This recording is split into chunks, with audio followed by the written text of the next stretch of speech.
ഞാൻ നമ്മുടെ ചേട്ടൻ്റെ അടുത്ത വീഡിയോ ആണ് സ്റ്റാർട്ട്. ഫസ്റ്റ് കളർ വരുന്നത് നല്ല ബ്യൂട്ടിഫുൾ ആയിട്ടുള്ളൊരു വൈൻ മിക്സ് ആയിട്ടുള്ള ഷെയ്ഡാണ് കേട്ടോ. വൈൻ്റെ തന്നെ കുറച്ച് പേർപ്പിൾ ടോൺ ആണ് വരുന്നത്. അപ്പം അത് നല്ല രസമാണ്, മോഹത്തിന് എപ്പോഴും ചേരുന്ന ഷെയ്ഡായത്.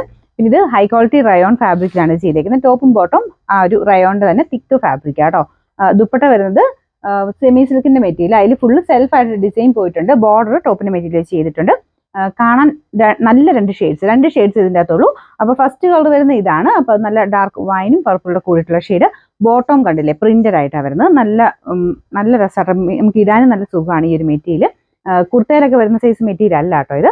ഇച്ചിരി റേറ്റ് കൂടിയ ഫാബ്രിക്, നല്ല തിക്കായിട്ടുള്ള മെറ്റീരിയലാണ് കേട്ടോ. ഇതാണ് ദുപ്പട്ട വരുന്നത്. ഫുള്ളായിട്ട് കാണുമ്പോൾ നമുക്ക് തയ്ച്ചിട്ട് കഴിയുമ്പോൾ നല്ല രസമുള്ള ഐറ്റം ഇത്. ഇതിൻ്റെ നമ്പർ വരുന്നത് W458, റേറ്റ് 1190, 1190. രണ്ട് ഷെയ്ഡ്സേ ഉള്ളൂ, രണ്ടും നല്ല അടിപൊളി കളേഴ്സ് ആട്ടോ. അത് നല്ല ബ്ലൂ കളർ, ബ്ലൂവിൻ്റെ അകത്ത് ഒരു പ്രിന്റ് കാണാൻ നല്ല രസമില്ല. അതിൻ്റെ അകത്ത് ഇങ്ങനെ ചെറുതായിട്ട് ഒരു ഫോയിൽ പ്രിന്റിന്റെ പാറ്റേൺ ഡിസൈൻ കൊടുത്തിട്ടുണ്ട്. ബോട്ടം വരുന്നത് സെയിം മുമ്പേ കാണിച്ചത് ചെറിയ സിഗ്സാഗിന്റെ ടൈപ്പ് പാറ്റേണിലാണ് നമുക്ക് ബോട്ടം പോയേക്കുന്നത്. ദുപ്പട്ട സെമി സിൽക്കിന്റെ മെറ്റീരിയൽ, അതിൽ ഫുള്ള് ഒരു സെൽഫ് ഡിസൈൻ പോയിട്ടുണ്ട്. ചെറിയ സീക്വൻസ് വർക്കും പിന്നെ ഒരു വീവിങ് പാറ്റേണും ആണ് വരുന്നത്. ബാക്കി ബോർഡറും ചെയ്തിട്ടുണ്ട് കേട്ടോ. ഇതിൻ്റെ നല്ല ലെങ്ത് ഒക്കെ കിട്ടുന്ന ഐറ്റം ആട്ടോ. ഇതിൻ്റെ നമ്പർ W459, റേറ്റ് 1190, 1190.